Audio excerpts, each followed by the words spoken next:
me&my health app. I'm your host, Anthony Harcher. I'm a clinical nutritionist and lifestyle medicine specialist. The purpose of this podcast is to enhance and enlighten your well-being. And today you have me doing that just for you. And we're talking on the subject of weight management, weight loss, and how to optimize it for you and how to get the best out of what you're doing and maximize the results. I've developed this episode based on some questions I've got from the Live Well Fitness Studio members, and they've shared their insights as to they're on this weight management or certainly the waistline challenge program, and they're looking to optimize their results. And this is for you, members. So I'm just sharing this insight for you and for the listeners of me&my health app. And it's going to be beneficial for anyone listening because ultimately we do struggle with weight management, and there's so many implicating factors that get in the way of us achieving our ideal weight or just feeling satisfied with the way we are. So let's get underway with some questions. I certainly want to start with the questions that have been raised by the Live Well Fitness Studio members, and I'll provide some additional insight in addition to these questions. So let's get underway with the first question. So the first question is, are my stress levels affecting my weight loss, and how can I manage that? And my first answer to that is absolutely. Stress levels have a implicating factor on your ability to lose weight. I recently had a client come to me, and he's been working with me for a couple of months, and we set him on a good program, a really good program, really tailored to his needs, his food liking, and it was workable. And he went about and he implemented the program. And we're caught up, and he's saying, look, I've pretty much been doing everything we discussed, and like I feel good, my vitality's good, energy levels are good, sleeping better. However, I'm stagnating. I'm not really losing weight. And I asked some probing questions, as I do, to get down to, what's really driving this. And ultimately, I discovered that he's very busy at work, extremely busy. He's a builder. And as you can imagine, coming up to the end of calendar year, we are approaching Christmas, and everyone wants it done before Christmas, wants their projects completed before Christmas. And so those working in the corporate world can also relate to that. Everything seems to fall that everything must finish before Christmas, right? It's funny. It's like the world stops at Christmas. So I said to him, I think what's really stopping you, it's not the fact that because he was super active. He does well over, 20, 30,000, and he can steps a day, and he can certainly, walk. I think he said he was walking something like over 60 flights of stairs or, in a day. So incredible amount of activity, eating well based on what I shared with him. He's doing a combination of intermittent fasting and keto like eating. So really into that fat burning. However, not losing weight. And so the busyness is stressful for our body. The over busyness, excessive amounts of workload is a stress on our body. And what happens when we are very stressful, our body goes into preservation mode, conservation mode. So it wants to hold on. Hence why when you see people that are extremely stressed, they generally have a puffy face, right? And what that is high cortisol. So it's cortisol that is above normal in essence for that person. And with that, we hold on to things. So we hold on to water. So we increase fluid retention, and we also hold on and preserve our fat stores because the body wants to keep us alive for longer. And it's what it does is down regulate or turn down metabolism. So in essence, your metabolism slows down. What you do eat could potentially make you gain weight because your body's in preservation mode. It wants to store it. It won't give you the energy that you want, and therefore you'll generally want to eat more. And so stress has a massive implication on your ability to lose weight. And what I find with this time of the year, for the Southern Hemispheres, I know there's plenty of Northern Hemispheres listening to this, but you can apply this when you're entering your summer. Generally, people think, well, I'm going to be wearing less clothing, as we go into summer, which we do obviously because it's hotter. Now I'm concerned about I can't cover up what I've gained during the winter months, which so there's that focus on wanting to look better. And what comes with that wanting to look better is that we want to lose weight. It happens to coincide with one of the busiest times of the year, because you think about it, when it starts to get warmer, people get busier. They want to do more. They want to socialize more. And for us, it's tying up, all work commitments and trying to meet clients' deadlines of everything has to be done before Christmas, which I don't understand that deadline. Maybe because we go on holidays for quite some time after Christmas and not much happens in terms of a work side of things. But that's really good, because what my client said to me, let me finish the story, was he said, "Funny you say that, Anthony. I think you're onto something about the stress, because when I go on holidays, it doesn't matter what I eat, I lose weight." When he's on holidays, when he's relaxed and he's not stressed, he can eat whatever he wants and he'll lose weight, right? And I said to him, that's exactly what it is. What we need to do is manage the stress, manage the cortisol to help you achieve your ideal weight. And this is the question that's been asked here is, in essence, stress levels affecting my weight loss? Absolutely they are. How can I manage that? So let's get into how can I manage stress. As I was sharing with my clients, it really comes down to the individual. It's what makes you present, focused, relaxed. It's what makes you do that. And that's different for everyone. So the question I ask you is, I want you to think about, what are the things that you do that relax you, that make you feel at peace, that resonate with your soul, that make your heart sing? What are those things? And do a list, make a list of those things, and then sprinkle them into your day, week, month, year. Okay, so really make sure that you're doing that. So what I shared with my clients was, I asked him, what do you like doing? And he said, I love a massage. And so I said, let's do a massage. We're going to do that minimum once a week. What else can we do? What else can we sprinkle into your week? And he said, I wouldn't mind trying out the saunas. And I said, fantastic. I said, that's going to help your weight loss journey. So he's now looking at booking in a sauna and at least doing a massage once a week. And then we're going to look at doing more. The more we do, the more productive he is, the more he's more likely to achieve his clients' outcomes, and he'll do it with less stress. He'll be in a more flow state. And this really brings me to another point, is ultimately we want to stay in that flow state.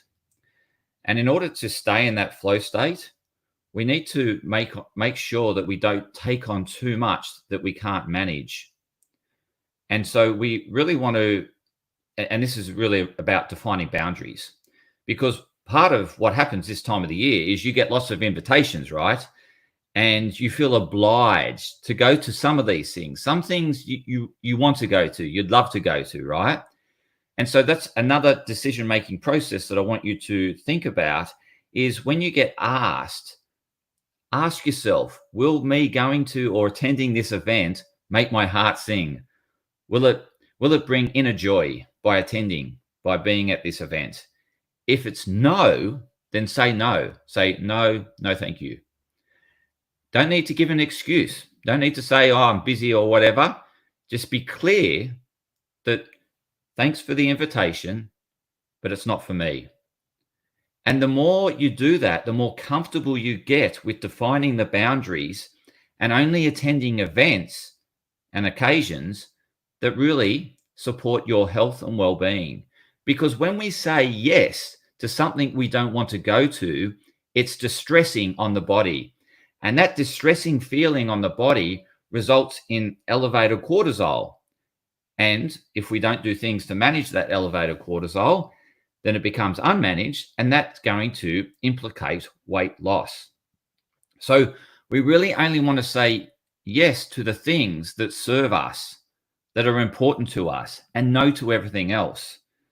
The other thing that sets you up for is success around defining who you are and building better relationships. Because what you'll find is that you start to hang out in social circles that are more fitting for you, that are more resonating with who you are, and they will actually help you grow and thrive. Whereas when you start to say yes to things that you don't really want to be at, you're hanging out generally with people that you don't want to be with. And that is distressing. And that puts stress on the body and limits or reduces your ability to lose weight. So we really want to define boundaries around what we say yes to and only say yes to the things that are important to you, that resonate with your soul, and don't do it to please someone else. People pleasing is one of the biggest causes of stress on planet Earth. So don't people please. The minute you start people pleasing is a minute you're going to it's essentially starting to deteriorate who you are, and you start to lose who you are. You start to lose your identity. You don't know who you are. You're trying to be everything to everyone, and we're not. We are unique and special. We have unique and special interests and things that are important to us. And our ability to thrive is dependent on our ability to focus on what's most important to us. So focus on what's most important to you, and that will send you into an area of growth and thriving. The minute you start to do things that are not important to you, you start to devalue you, depurpose you, and you'll start losing self-esteem, self-confidence, because you're playing in a space that you're not comfortable in. I did this and I wasn't comfortable and I didn't thrive. I'm now playing in a space that I love and I feel great. And everything I do associated with this space makes me sing with joy from within. And as you can probably tell when I do these podcasts, I'm really enjoying doing this podcast. And so don't do things that don't bring you inner joy. Only do things that bring you joy. And that's really important around helping you lose weight, but most importantly, helping you stay on purpose and helping you live a meaningful life. Okay. So it's much bigger than just saying that no is so important. And coming with that no really makes you feel better, makes it easier to say no. Again, it requires a bit of practice, because initially people feel that they don't want to let someone else down, or they don't want to feel rejected or left out, right? But you're not letting the person down, because if you don't want to be there, they can tell that you don't want to be there, and they're unhappy with you being in that type of mood. And so ultimately you impact that relationship by saying yes and by being and turning up. Whereas if you said no, everyone that wants to be there hopefully turns up, and that person has a great time. So don't think that you're letting that person down. You're letting that person down by attending and not wanting to be there. Only attend things where you want to be there. You'll be present, focused, and you'll create an aura that's attractive. And in terms of, that feeling that I'm being left out, or, there's a sense, maybe it's a bit of FOMO or whatever. In essence, by saying no to something that is not important to you, you're now saying yes to something that's important to you. So there's nothing missing in saying yes to something that's important to you and no to something that's not important. You're not missing out.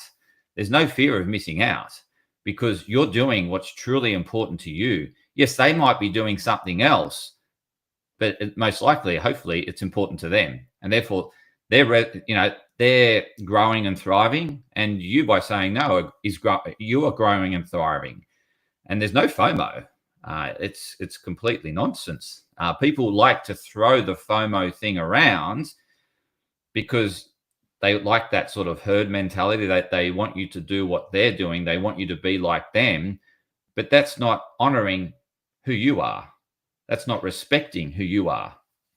So, yes, I've gone on a bit of a tangent, but a very important tangent, because ultimately you will do less of the things that are not important to you and more of the things that are important to you. You won't create distress in your body, and you'll optimize and maximize your ability to lose weight. So it's really important that we manage the amount we take on and only take on things that are going to keep us in eustress. Eustress is good stress. So, yes, not all stress is bad, okay? There is distress, which I'm talking about now, which is not so good. It's taking you away from your weight loss goal. But there's eustress, which is where you thrive and grow. And so we create eustress by saying yes to the things that are important to us and no to the things that aren't important to us. So we want eustress, we don't want distress. And so this helps you stay in flow. In a sense, when you're doing things that you're present and you can stay focused on, you are in a sense of flow. You're not forcing things. So when we're in a forced state, we're very much in that state that we're trying to force outcomes. And it's that very much that animalistic state, that animal brain that's running us. It's all or nothing, black and white thinking. It's I've got to have this pleasure or I've got to avoid this pain. And so we force things. And ultimately we drive into a direction that is most likely not optimal. It's just the way we know. Because when we're in our survival brain, we go with what we know as opposed to try new things, because ultimately we want to go with something we know in order to get the outcome that we're seeking. But ultimately, that might not be the best path to go down. And so by staying in a sense of flow, by only saying yes to the things you want to do, you find the most creative path to get there. And that most creative path is the most productive path.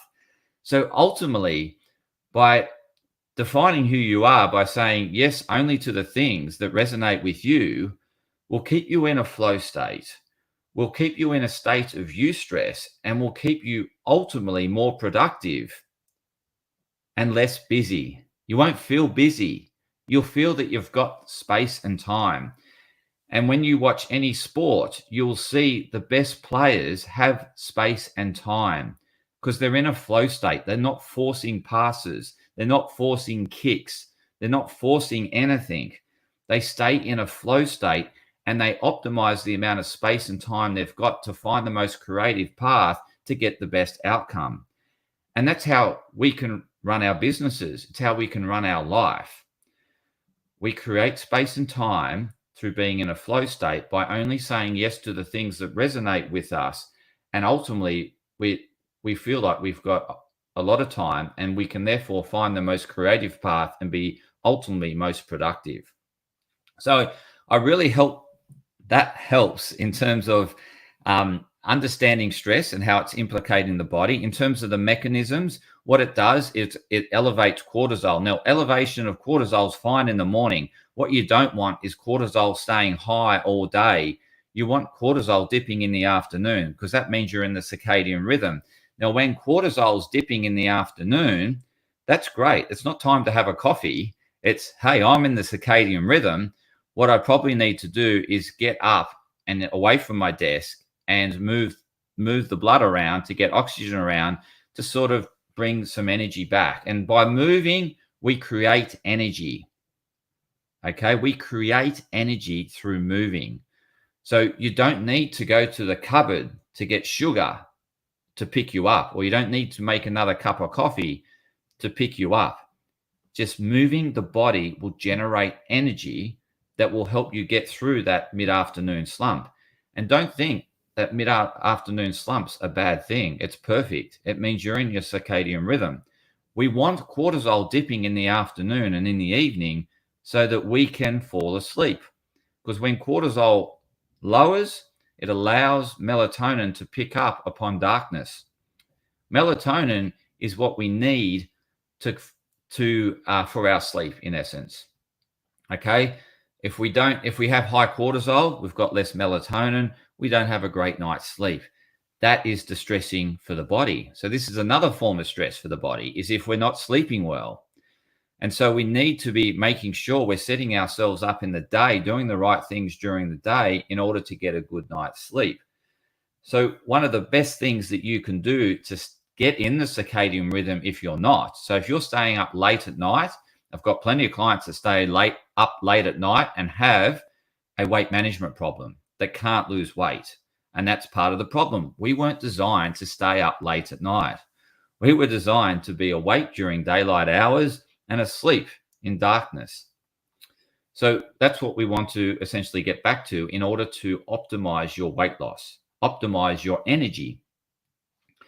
So in order to do that, we need to get our body in the circadian rhythm. If you're out of the circadian rhythm and you're staying up late at night, I suggest you get up and watch sunrise. Sunrise resets our circadian clock, our internal clocks, our infradian clocks.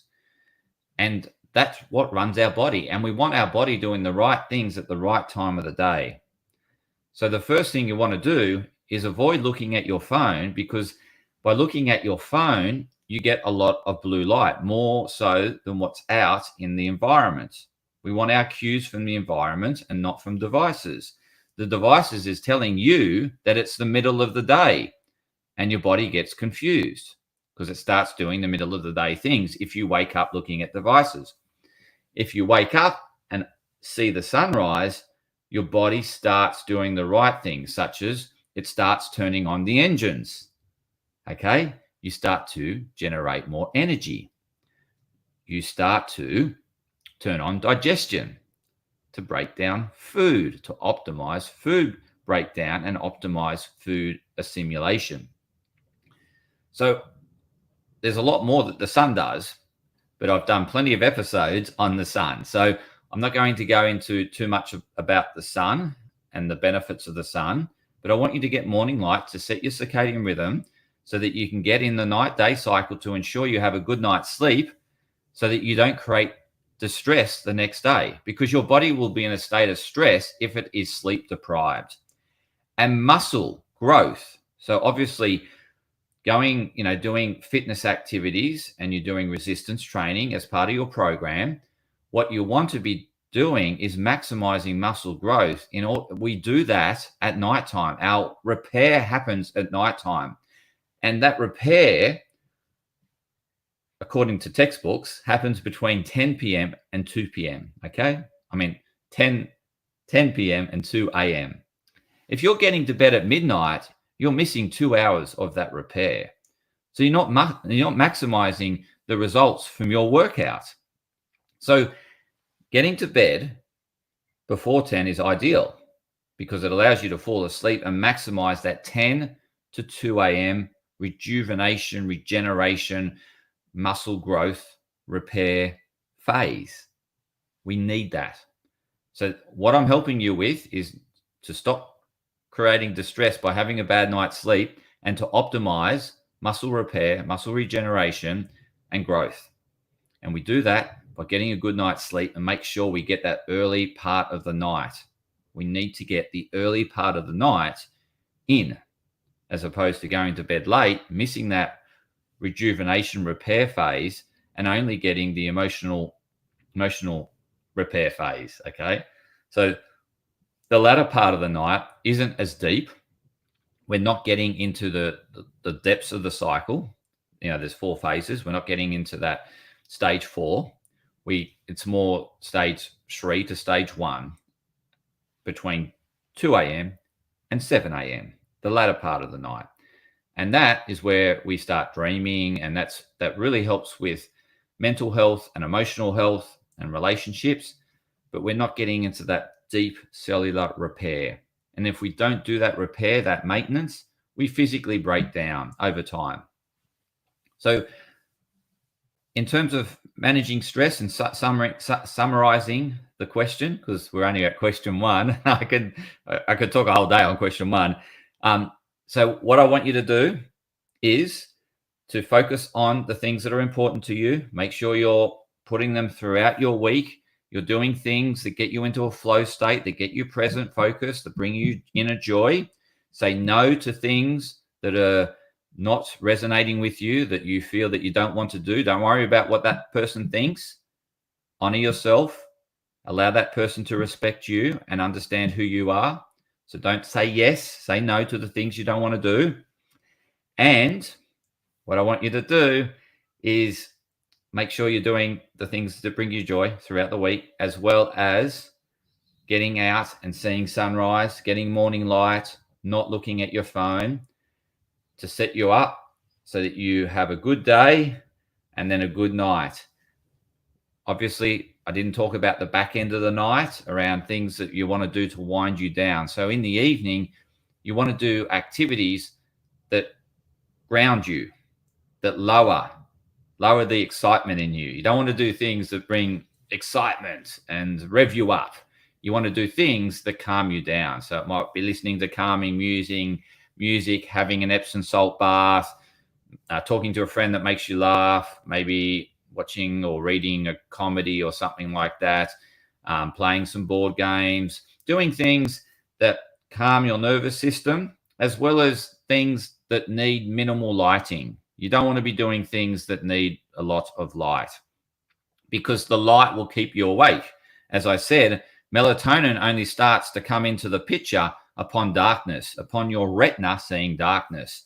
So if you constantly are stimulated by screens in the evening, you're prolonging that ability for melatonin to come in. And this is why people struggle to fall asleep, is because they are looking at devices all the way up to going to bed, and then they turn the lights out and they expect to fall asleep. No chance. It could take 1 to 2 hours to fall asleep, because upon darkness is when the melatonin is starting to be manufactured and excreting into your body.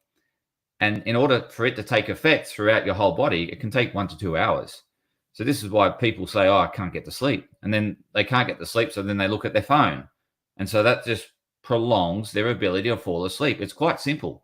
Create a dark environment and you'll start to feel drowsy, provided you haven't loaded yourself up with caffeinated drinks in the afternoon, and provided you haven't been exciting yourself in the evening.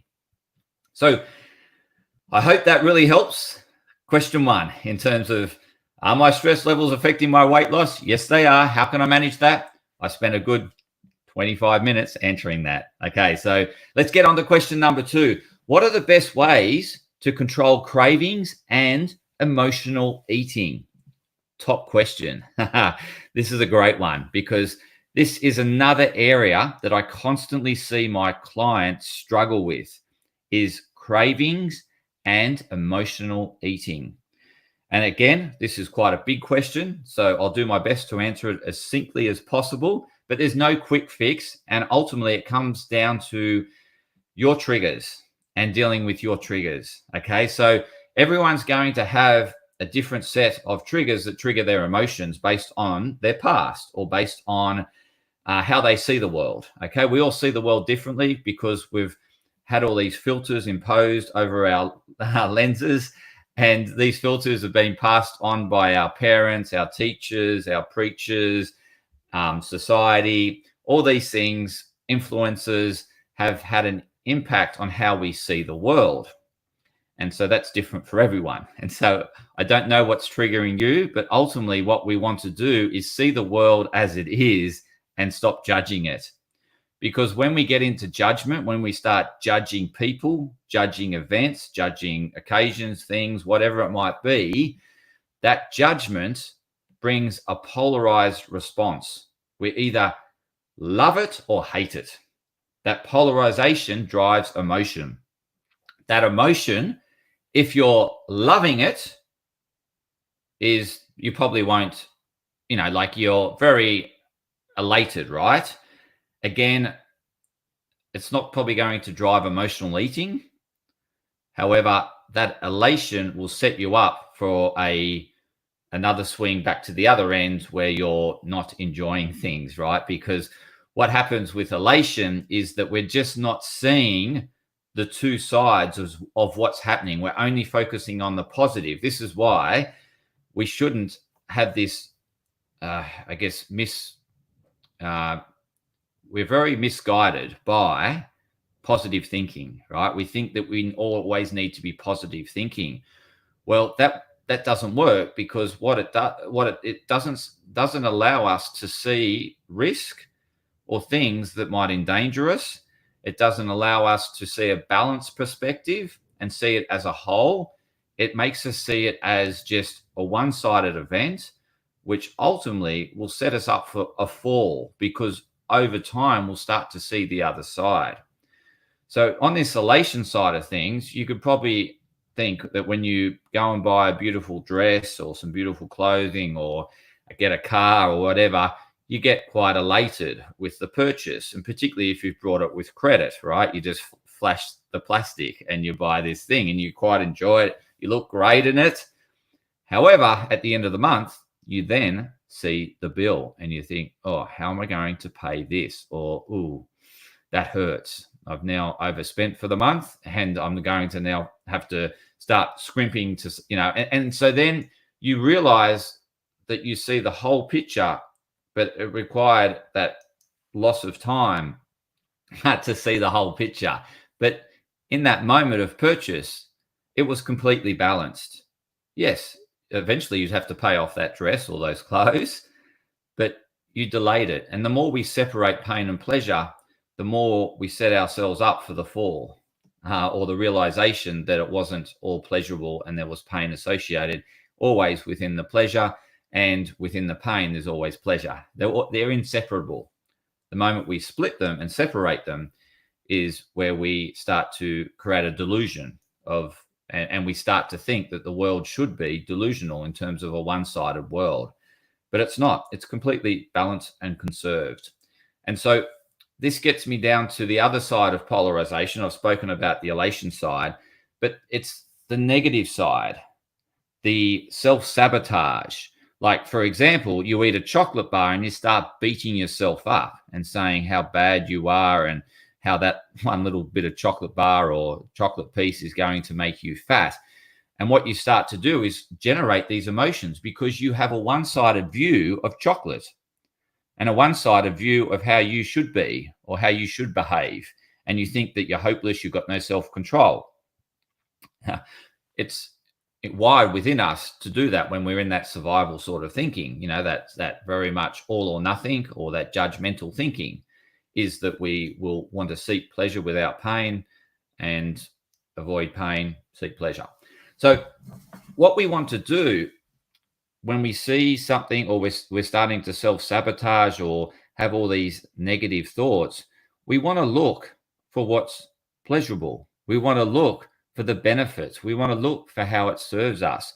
So in essence, what we're doing is balancing our perceptions. So if we have a distorted perception to say, oh, it's all pleasurable, what we want to start to look at is how it's not serving us, is how it's not benefiting us. And we actually see it then as a whole. We start to balance the way we see things. And so therefore, we're not let down by what we perceived as just a one-sided event.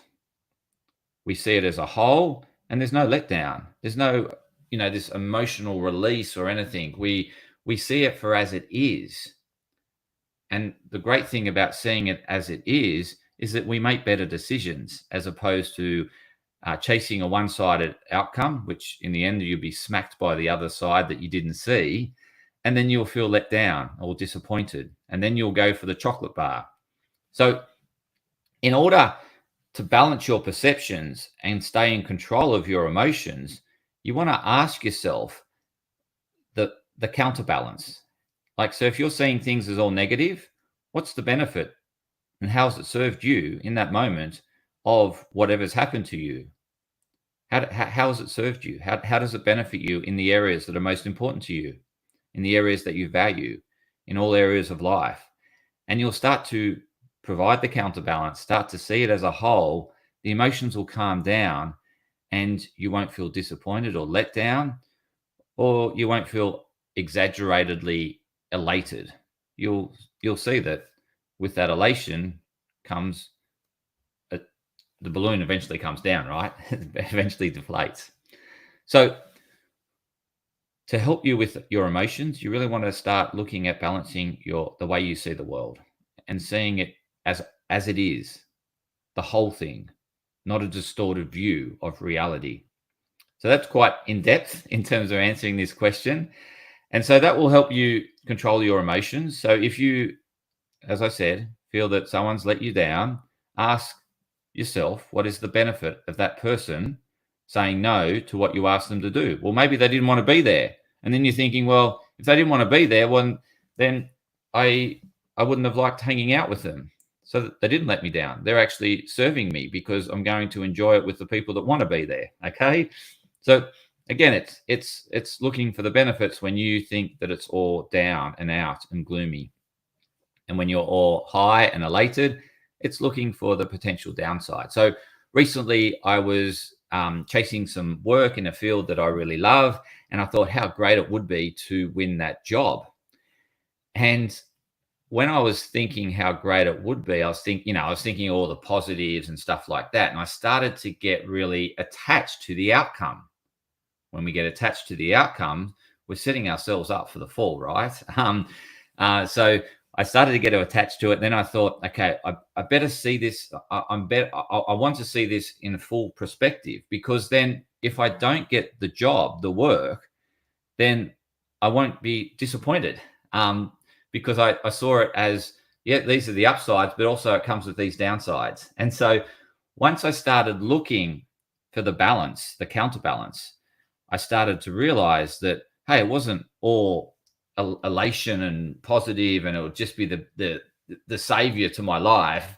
Not at all. I saw it as it is. And I thought, okay, I can see that, if I was successful, that, I could embrace it and get, have some benefits in doing it. However, if I was unsuccessful, it'd open up other doors for other opportunities, and probably most likely better opportunities that better serve me. And so this really helped set me up for when I got the notification that I wasn't successful. So if I had an attachment to the outcome of being successful, then I would have felt disappointed. And then in that moment of disappointment, I would have looked for something to pick me up. And that could have been a chocolate bar, right? It could have been some lollies. It could have been a cake. And therefore I would have eaten that. And then I would have felt bad thinking, oh, I'm eating rubbish. I don't like eating rubbish. I value my health. Oh, damn. And then you feel bad again. And then you think, oh, just have another chocolate cake. What's the point? Okay. And so this is how people spiral out of control. What happened when I received that disappointment? I thought, so what? It is what it is. And I then, it didn't have any emotional impact on me. I wasn't disappointed, and I didn't have that drive to then want something to help pick me up: sugar, chocolate, cakes, lollies, whatever. So that is the best strategy in order to avoid emotional eating. If you want more support, I can certainly give you more support in that area, because you need to work on your individual emotional triggers ultimately. So, and it's different for everyone as to what's driving your emotions, because they're things that you're only seeing. Like, for example, if you expect someone to be one-sided, then when you see them do the opposite to what you'd like, you feel let down. You feel that person's let you down, right? But they haven't. They're just being themselves. You've let yourself down by allowing yourself to get attached to a delusion about them, and you're not seeing them for who they are. So that's magic. Now, how do you better manage your cravings? So what we got to understand is what's driving the cravings to begin with. Is it that you're always in an environment that you're always smelling foods, or you're always seeing people eat? Well, that's going to drive triggers within you.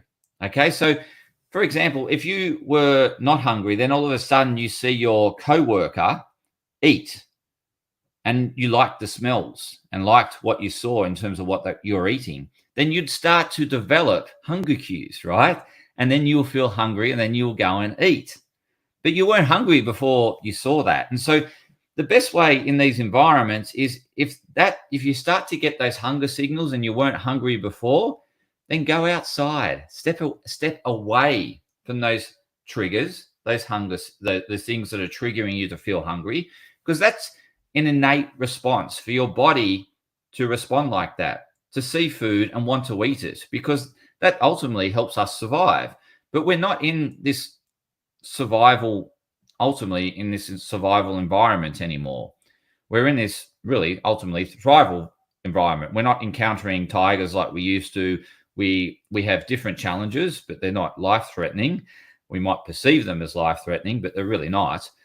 And however, we have these survival mechanisms within us to want food when we see it.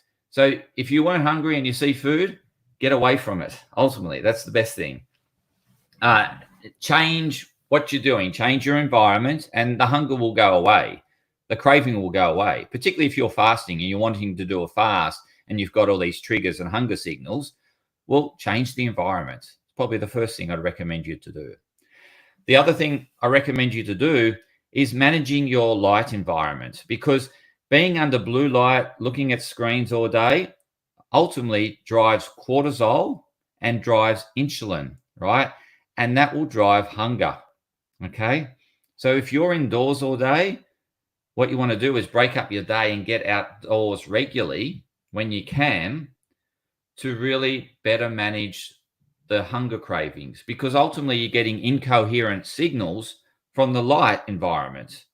They're telling your body the wrong things to do, because it's not the middle of the day, middle of summer, all day. But that's what the lights in your environment are telling you it is. In order to correct that and get your body back into sync, and we need to go outside into the environment and see the proper light. And then that will tell our body what to do at that particular time, right? So if you want to really manage your cravings, what I suggest you do if you're an indoor worker is to get outdoors every 5 minutes, every hour. And you'll really manage your cravings well, because when we're actually outdoors, we get energy from the environment. We need less energy from food. So the more you work outside, the more you spend time outside, the less hungry you are. The more you spend time in nature, the less hungry you are. The more you spend time indoors, the more hungry you are. Okay, so I hope that really helps. I've really spoken into, again, probably a good 15, 20 minutes to that question, but it's a big question, a really big question. So in summing up the question, and I'll repeat the question again for those that have lost the question because I've gone on a long-winded response, is what are the best ways to control cravings and emotional eating? So in order to control emotional eating, you need to balance your perceptions and balance how you see the world. So if you're seeing the world as negative, look at the positives to what you're seeing, right? Look for how it serves you, how it benefits you, and what you value, and in all areas of life. That will really help shift the emotions, will help calm down the emotions. You'll regulate your emotions and reduce the need for looking for something to pick you up and to make you feel better. Obviously, sugar, junk food makes us feel better because it's full of things that give us quick energy, which when the body's in survival, it's looking for quick energy, right? It wants to survive. It doesn't know how long this threat's going to be around. It wants you to eat because you're in survival mode. When you're emotional, you get into survival mode. Okay, so in order to drop judgment, you got to look at what you're not seeing, because everything is completely balanced. Every person has completely balanced. They have two sides to them. They're not always nice. They're not always kind. They're not always loving, forgiving, or they at times will have the other side depending on what's going on in their life. And so if we think that person should be one-sided and then treat you in a one-sided way, you're setting yourself up for a delusion, because ultimately that person is a person and has two sides. We all have two sides to us. At times we're angry, sometimes we're nice, nice and mean, happy, sad, and so we'll have these, obviously, both sides of our emotions expressed at any point, depending on what's happening in our environment and how we're perceiving it.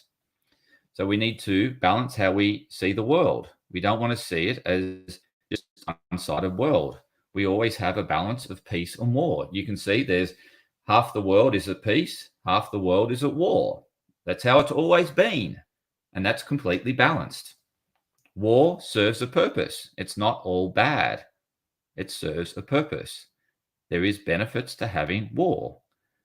There's benefits to having peace. There's also downsides to having peace. Again, we need to look for it. When we balance our perceptions, we calm down our emotions, and we stay in control. So that's ultimately how you control cravings. But there will be other triggers beyond the emotional triggers that trigger cravings. And as I said, when you see food, you smell food that you like, you will feel hungry. That's natural. If you weren't hungry before seeing that food, you aren't hungry. you just think you are. Your body's convincing you that you are. What I suggest you do is get away from that environment into a new environment. If you can't get away from that environment into a new environment, I want you to focus. Like if you're with someone that's eating and you're fasting, what you want to do is focus on the person, the conversation, and be present with them, and not get distracted by the food. Just stay present on the conversation and stay present with wanting to better relate to them, connect with them.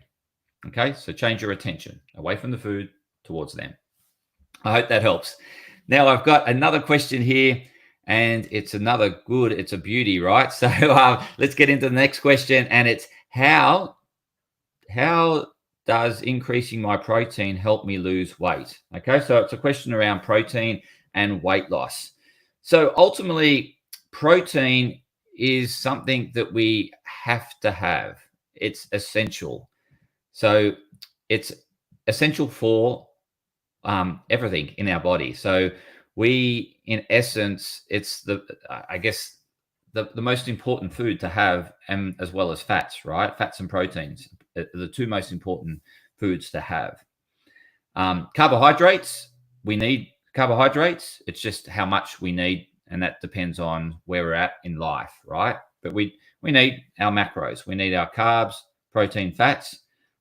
In today's society, we generally have a high carb diet. So it's not really the carbs you need to focus on in terms of eating more of. It's most likely you're eating too much of them. You need to reduce the carbs. What we want to shift our focus to is, if we're lowering the carbs, then we want to improve the composition of the other macros, which is increasing fats and increasing protein consumption. Now, how does it help you lose weight? Well, what it does is drive satiety signals. Satiation. So you feel more satiated. When your body gets these satiated signals, it feels satisfied.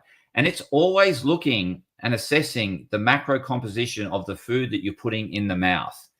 So if we get the macros right, we get satisfied. If we get the macros wrong, if we've got no protein in what we're eating, such as junk food, then the body's going to go looking for it and tell you that you need to eat something that has protein, and you probably keep eating the junk food, right?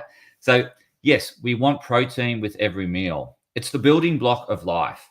We can't do without it. Our hormones are dependent upon it. Our muscle tissues dependent upon it. Our tissues, skeletal, all our tissues are dependent on protein signaling. So it's a real central part, as well as the other macro, which is fat, which also is important for hormonal signaling, cell regeneration, allowing things into the cell. It's in the membrane of the cell, fats. And also we need carbohydrates to satisfy our microbiome, which is our gut health, right?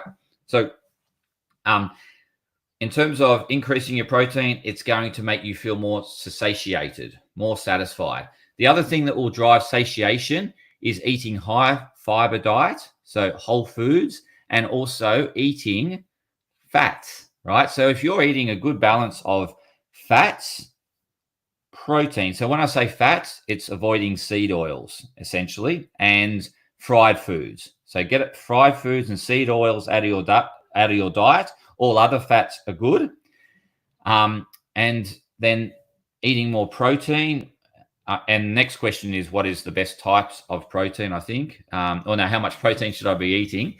And then what types of protein? So in terms of addressing the types of protein, I'll address these three questions into one, okay? So the types of protein, the best types of protein are ultimately animal protein, because animal protein is nutritionally dense. It has all the essential amino acids packed within it, as well as other minerals, and vitamins packed within it. So we don't want to avoid animal products. So if you're a vegetarian, vegan, I apologize. But in essence, what we want to do is eat the protein that's going to best serve our body. And that's ultimately how the food cycle works, right? We're all here to thrive. And yes, animals thrive, they serve a purpose. They help feed the food chain, just like we eventually feed the food chain, right? We become food for animals, right? Ultimately, we do.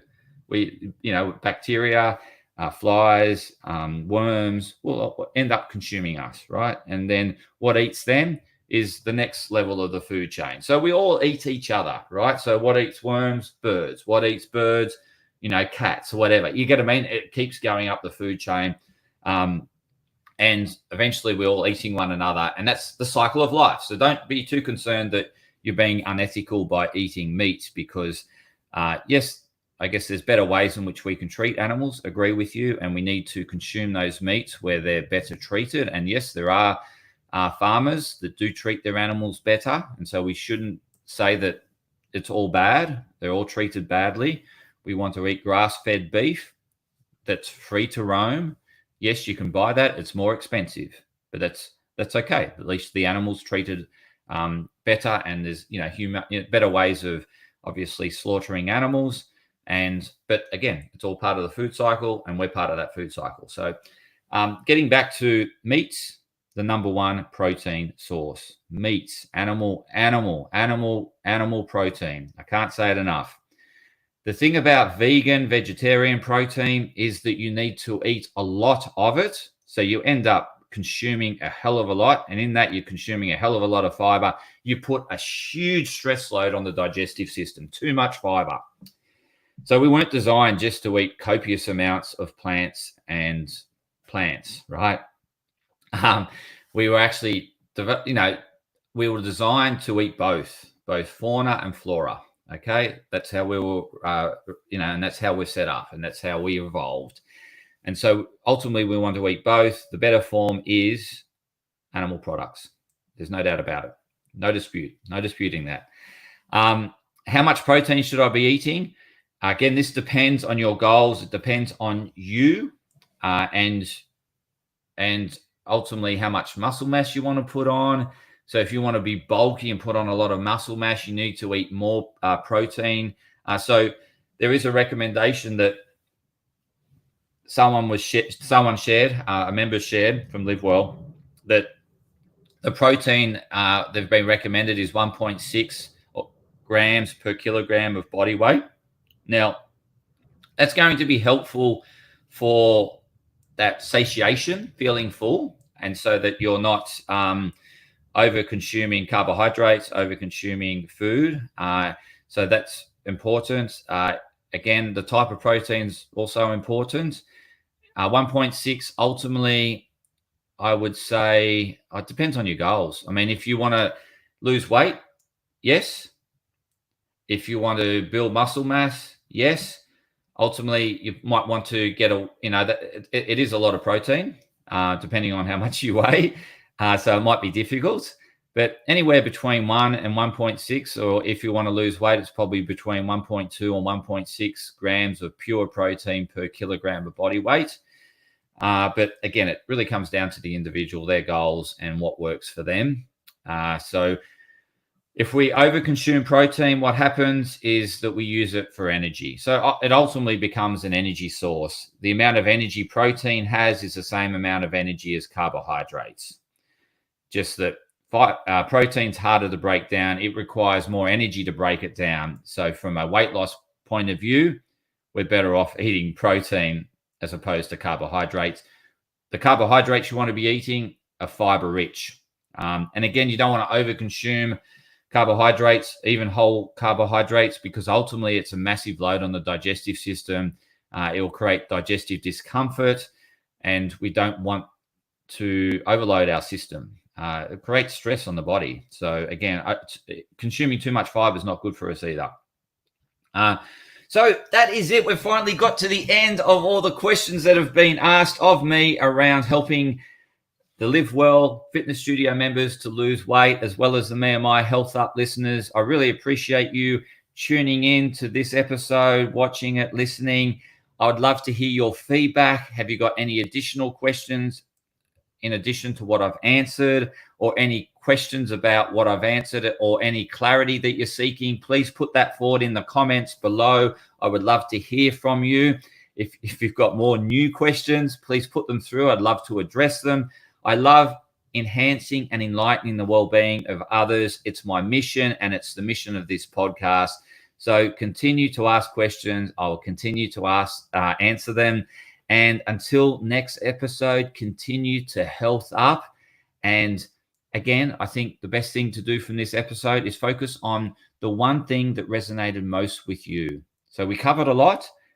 Pick one thing that resonated most with you, implement that, implement it until it becomes habitual, and then move on to the next thing. That's the best thing to avoid overwhelm. Focus on just the one thing. Thanks for tuning in. Thanks for listening, and continue to health up.